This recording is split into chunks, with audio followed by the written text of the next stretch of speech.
अब खबर विस्तार से। प्रतापगढ़ की 15 सीटों पर राजा भैया की पार्टी जनसत्ता दल लोकतांत्रिक ने उम्मीदवार घोषित कर दिए हैं और राजा भैया ने न्यूज 18 से खास बातचीत में दावा किया है कि फिर से क्षेत्र में उनकी पार्टी का ही दबदबा होगा।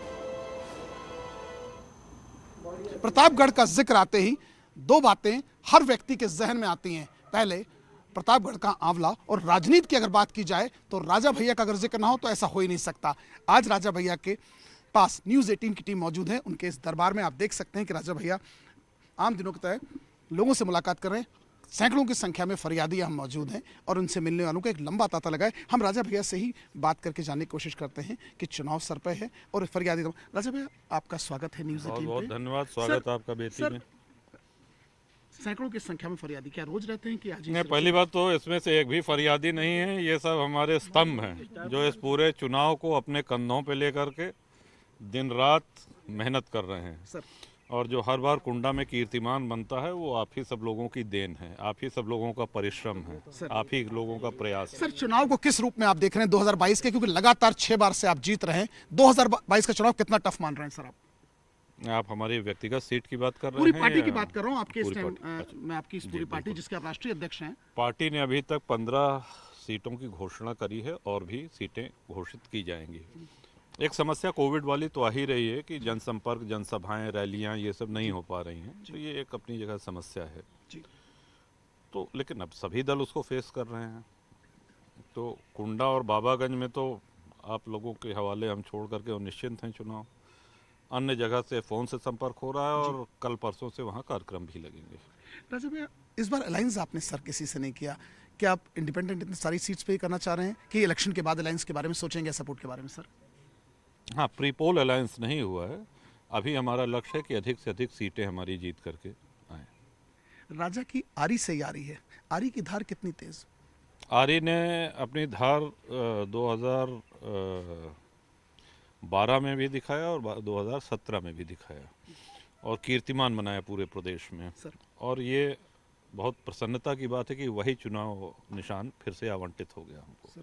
सर एक चीज़, एक व्यक्ति विशेष या एक कास्ट विशेष पर बड़ा फोकस विपक्ष करता रहा है और हमेशा चर्चाओं में रहा, चाहे एनकाउंटर्स की बात हो, चाहे घेराबंदी की बात हो। किस रूप में आप देखते हैं इसे? एक कास्ट विशेष का बड़ा जिक्र होता है, विपक्षी लोग करते हैं कि कास्ट विशेष में सरकार में बड़ा एडवांटेज मिला।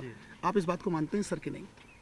नहीं, पहली बात तो हम सरकार के प्रवक्ता नहीं हैं सर और समर्थक कि उसके पक्ष विपक्ष में नहीं, हम सरकार के प्रवक्ता नहीं हैं। दूसरा, प्रणाम जी, हमारे राजनीति में जातिवाद के लिए कोई स्थान नहीं है। आप इसके फेवर में नहीं है जातिवाद? कभी नहीं किया। सर एक अहम और आखिरी सवाल आपसे जानना चाहते हैं। राजा भैया एक फैक्टर हमेशा से रहे हैं इलेक्शंस में, सबका अट्रैक्शन रहता है कि ये राजा का रुख किस ओर जा रहा है? राजा का रुख नहीं, स्वाभाविक रूप से जनसत्ता दल जब पार्टी का गठन हुआ है तो पार्टी को अधिक से अधिक ऊंचाई पर ले जाना ये लक्ष्य है हमारा भी और हमारे सभी शुभचिंतकों और समर्थकों का भी, सबका। सर पत्ते कब खोलेंगे आप? पत्ते खुले हुए हैं, प्रत्याशी मैदान में हैं और पत्ते क्या खोलना है? चुनाव निशान आरी है। सर आरी से कोई हिडन एजेंडा आरी नहीं है। किसके साथ यारी करेगी चुनाव 10 तारीख के बाद?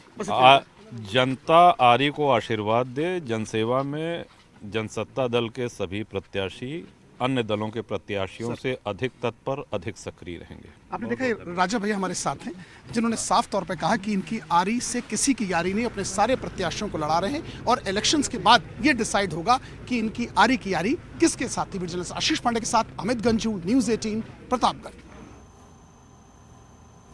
वहीं केंद्रीय मंत्री डॉक्टर संजीव बालियान के साथ न्यूज 18 के मैनेजिंग एडिटर अमीश देवगन ने खास बातचीत की। इस मौके पर संजीव बालियान ने विधानसभा चुनावों को लेकर बेबाक बात की। अखिलेश यादव को लेकर बोले कि वो बड़े बाप के बेटे हैं। कि अखिलेश जी बड़े बाप के बेटे हैं और आप भी बोल रहे हैं कि देखिए ये तो दोनों बड़े बाप के। इसके अलावा कोई क्वालिफिकेशन है क्या? इसके अलावा वो तो बताओ इन लोगों को। अखिलेश यादव तो मुख्यमंत्री भी रह लिए। अरे भाई क्यों बने थे?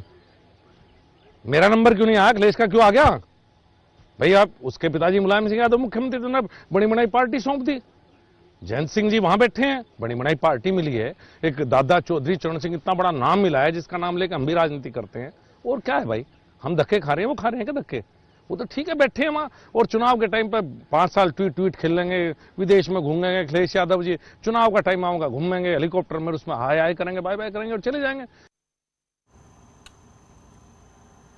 समाजवादी पार्टी के राष्ट्रीय महासचिव रामगोपाल यादव फिरोजाबाद पहुंचे। कार्यकर्ता और एसपी उम्मीदवारों के साथ उन्होंने मुलाकात की और पार्टी की चुनावी तैयारियों का जायजा भी लिया। इस दौरान उन्होंने समाजवादी पार्टी की बड़ी जीत का दावा किया।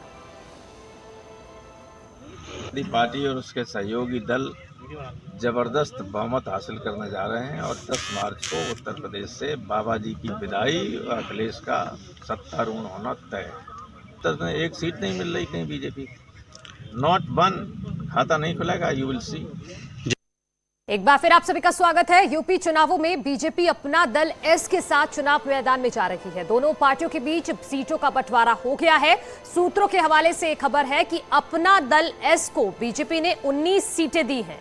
इनमें से 4 सीटों पर प्रत्याशियों का ऐलान हो चुका है। उनमें से स्वार, घाटमपुर, कायमगंज, नानपार से अपना दल एस ने अपने प्रत्याशियों को मैदान में उतारा है।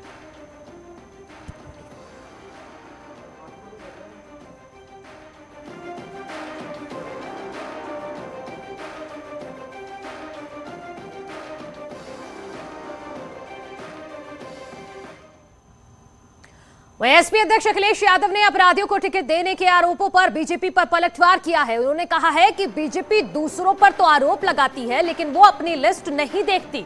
उन्होंने ये भी आरोप लगाया कि पिछली बार भी बीजेपी ने बड़ी तादाद में अपराधियों को टिकट दिया था और इस बार भी वो वही कर रही है।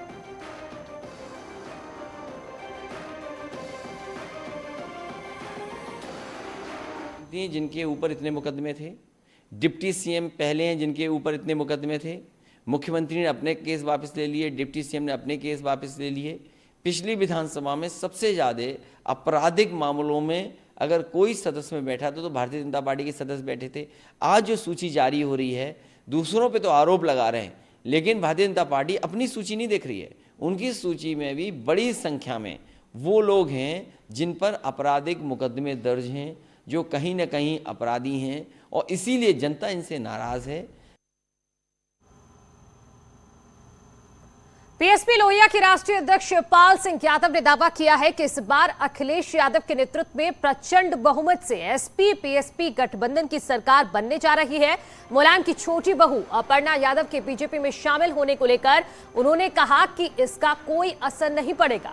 शिवपाल ने आरोप लगाया कि बीजेपी ने जनता से जो वादे किए थे वो पूरे नहीं किए और जब चुनाव आते हैं तो बीजेपी के लोग मंदिर मस्जिद के नाम पर लोगों को भड़काने का काम करते हैं। कोई प्रभाव नहीं पड़ेगा।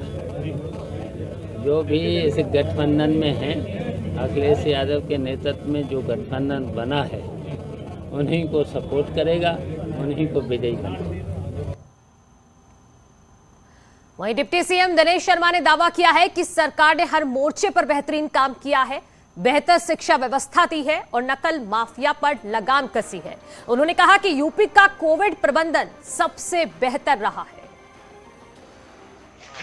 हर परीक्षा केंद्र में एक कंट्रोल रूम का स्थापना करना, शहर में एक सेंट्रलाइज कंट्रोल रूम, और इस सारे कंट्रोल रूम को पूरा मॉनिटर करने के लिए प्रदेश में लखनऊ में एक सेंट्रलाइज मॉनिटर केंद्र जो हमने बनाया, उसकी परिणति ये रही कि दुनिया के सबसे बड़े जो एक साथ परीक्षा लेने वाला जो बोर्ड था, उसकी परीक्षाओं में पारदर्शिता की वापसी हुई परीक्षा संपादन में।